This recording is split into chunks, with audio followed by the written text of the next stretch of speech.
एकीकडे आरक्षणाच्या मागणीसाठी मुंबईच्या वेशीवर आलेल्या जरांगे पाटील आणि त्यांचे हजारो मराठी सहकारी आरक्षण मिळाल्याचा जल्लोष करीत आहेत, तर दुसरीकडे ओबीसी नेत्यांनी मात्र सरकारचा निषेध सुरू केला आहे।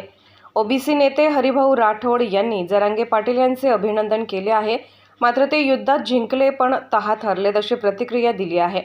तर छगन भुजबळ यांनी आता राजीनामा द्यावा, तसेच सरकारमध्ये असताना तुम्ही हरकती मागवण्याचे आवाहन करीत असल्याने त्यांच्यावर ही टीका केली आहे।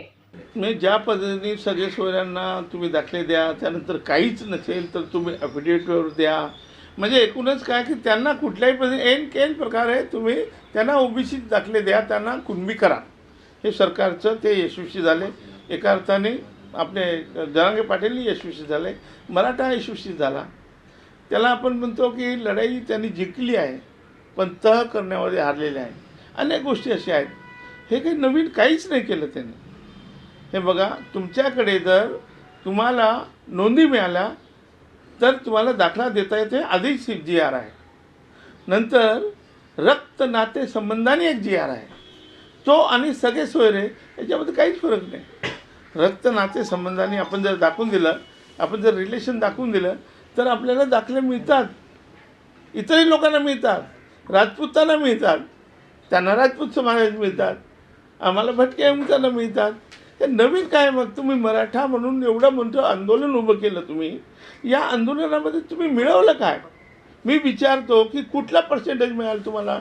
ओबीसीचं 17% आणि ओबीसीला जे 17%मध्ये त्याच्यामध्ये जर विजय उत्सव तुम्ही मनवत असाल, याचा अर्थ असा होतो की तुम्ही वंचित बहुजन लोक जे आहेत, जे शिवाजी महाराजांचे मावळे होते, ज्याला 12 बुलुजार नावी खाती वाडी लोहार सोनार सुतार धोबी तेली माळी, त्यांचं आरक्षण ओरबडून तुम्हाला काय मिळणार काय?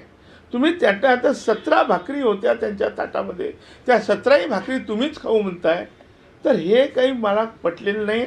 म्हणून मी सांगत होतो की सब कॅटेगरेशन करून त्यांना द्यायला पाहिजे आणि ते देता येईल, आताही करता येईल। सरकारने जो GR काढला आहे तो त्यात खरं म्हणजे हे एक समजवण्याची भाषा आहे। एक प्रकारे मी चिडवणार नाही, पण शेंडी लावणं याला म्हणतात मराठीमध्ये, तो प्रकार झालेला आहे। बरोबर आहे, पण यानंतर आता छगन भुजबळांनी सांगितलं आहे की जास्तीत जास्त हरकती पाठवा, कसं पाहताय?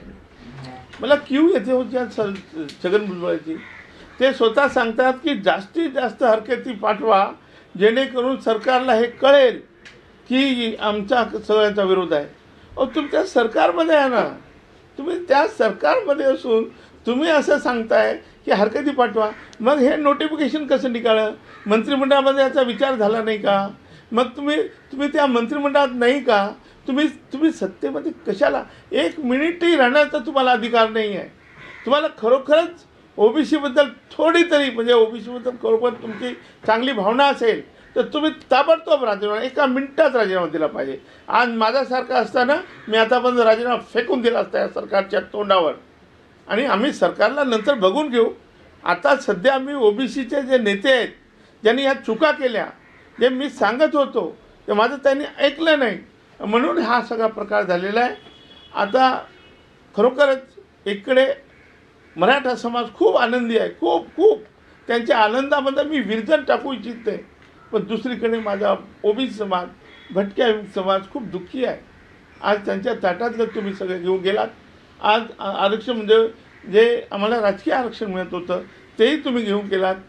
यामुळे छत्रपती शिवाजी महाराजांचं नाव घेण्याचं सुद्धा तुम्हाला कुठल्याही मराठ्यांना अधिकार नाही आहे। पण याकडे तुम्ही एक ओबीसी आरक्षण तज्ज्ञ म्हणून कसं पाहता? GR चॅलेंज करता येईल? हे बघा, GR चॅलेंज करणं हे कोर्ट कचेरी आम्हाला काही जमणार नाही आणि ओबीसीला काही जमणार नाही। हे सगळे निर्णय त्यांच्याच बाजूने जातील की जे सत्ताधारी आहे, हे सगळे आजपर्यंतचे निर्णय। आता बघा, एकीकडे तुम्ही इकडे आरक्षणामध्ये आला तरी क्युरिटी पिटिशनचं नाव तुम्ही घेतलं काल, काय तुमचं काय मतलब आहे? क्युरिटी पिटिशनचं तुमचा काय संबंध आहे? तुम्हाला जर आरक्षण मिळालं 50%च्या आत, तर आता परत क्युरिटी पिटिशन म्हणजे परत तुम्ही EWSमध्ये जाल, म्हणजे सगळं EWSही तुमचं, क्युरेटिव्ह पिटिशनही तुमची, ओबीसीचं आरक्षणही तुमचं, ओपनचं आरक्षणही तुमचं, म्हणजे या महाराष्ट्रामध्ये 1000 वर्षापूर्वी जो अन्याय होत होता तुम्ही आज करताय. आणि हे सत्ताधारी ज्यांनी म्हटलं होतं की आम्ही ओबीसीला धक्का लावणार नाही, जे जे म्हणत होते की आमचा DNA, माननीय आमचे उपमुख्यमंत्री देवेंद्र फडणवीस म्हणायचे आमचा DNA